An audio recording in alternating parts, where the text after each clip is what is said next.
Hello, grade 12 scholars. My name is Ms. Novak, and we are in week 10 of your ELA Distance Learning, lesson 45. What can you expect from these videos? You definitely know this by now.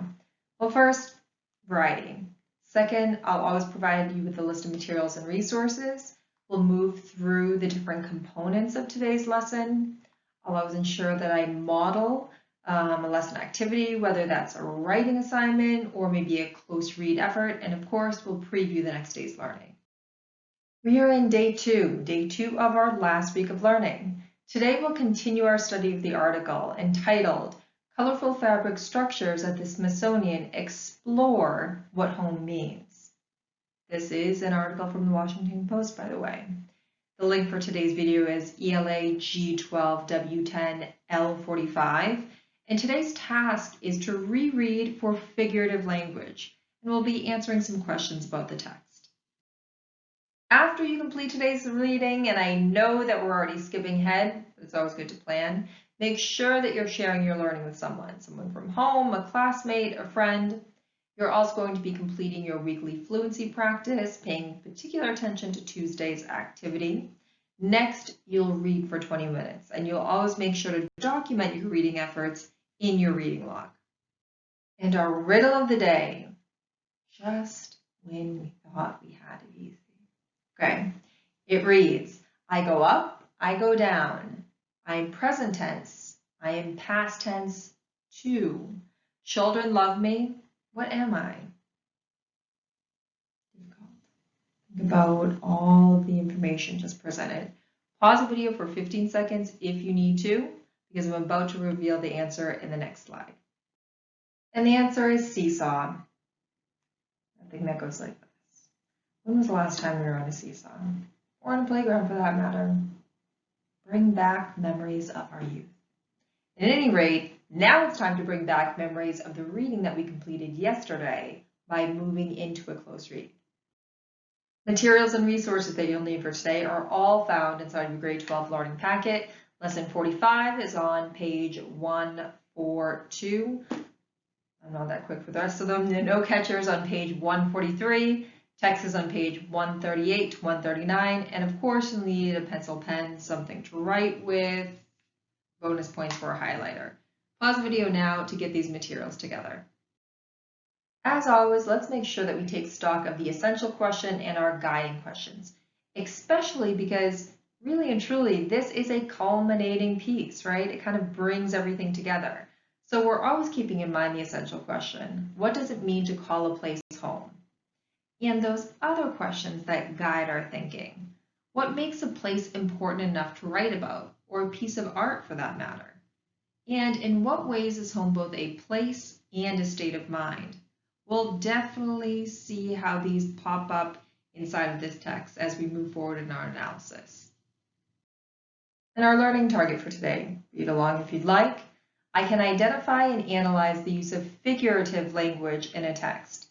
So I know this is an article, and yes, we are studying art in this article, but it's important to point out that the author uses figurative language to evoke a particular effect and emotion. We'll get into it in the slides that follow. Today, we'll start by rereading the article closely, with a focus on finding examples of figurative language.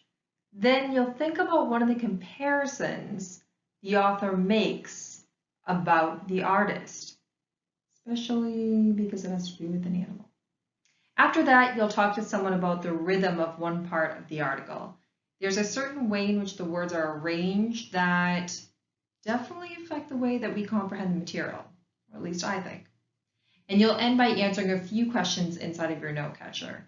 These questions are meant to go back to the text to dig a little deeper into the use of figurative language. And of course, we'll end with an independent reading activity and sharing of our learning, and of course, our fluency work. All right, let's enter into the world of close reading inside of this week 10 space. First, you'll reread the entire article to refresh your memory. Remember, it's short and sweet. You definitely can handle it. As you read, mark the words and phrases that describe the art.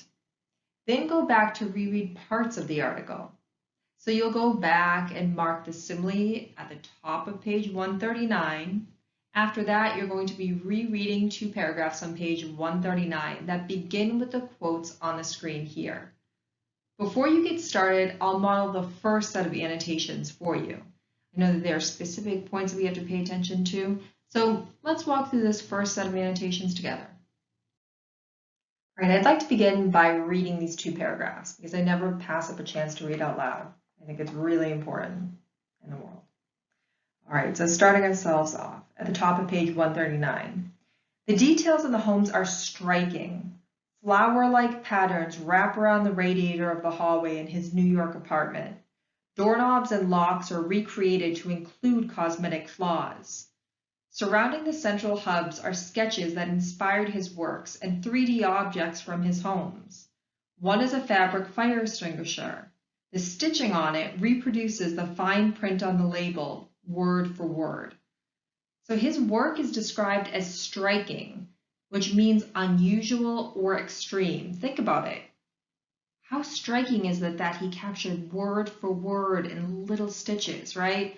Or even the fact that he picked up that detail that on that doorknob, maybe it was banged against something, furniture movers were moving something in, and it jostled something out of place. He picks up all those small, tiny details. This makes me think that he's picking up things that are not that apparent to passersby, but because he's actually really lived in these spaces and experienced a lot of emotion in these spaces, in casual, everyday life, that these seem so real to him, right? So I'd like you to go through the text on your own and pick up different examples of details, especially if they include elements of figurative language in the descriptor. Pause the video and take some time to complete these close reading efforts now. All right, for our thinking component, now that we've completed our close reading efforts, I want you to think back to the animal that we see on the top of this page. So he compares himself to a, think about it, remember the circle that you made? Can I give it away now? I think I can. So he compares himself to a snail. Now just think about a snail's life, what it goes through, how it protects itself. Why does this comparison make sense to you? Especially noting that the artist is bringing homes from his past into the light. He's actually traveling around with them. I think at one point he referred to them as a home in a suitcase. So take a look at this animal comparison and ask yourself, why does this comparison make sense? Feel free to bridge this conversation with someone else who's read this story as well. Pause the video and take some time to do this now. Welcome back. So as you may be thinking, the homes that are presented in this exhibit are very lightweight. They're referred to as suitcase homes, remember, as I had mentioned, because they're designed to be moved from place to place.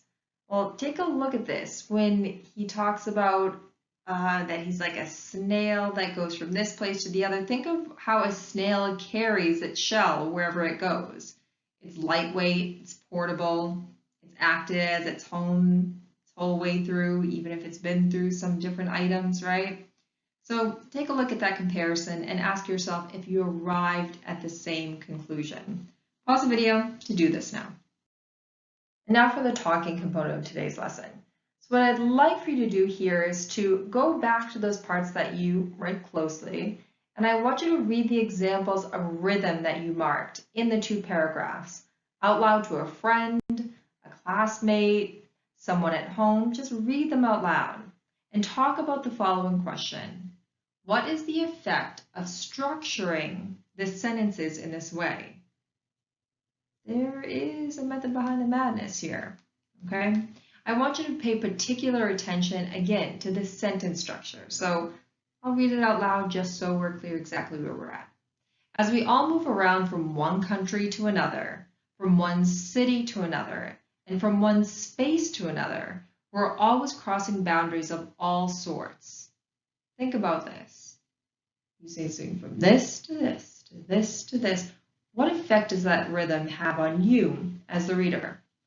Pause the video to take some time to talk about this. All right, welcome back. Now it's time for your writing. So you're going to wrap up all of your thinking thus far over the past 2 days, and you're going to pour it into a few written responses.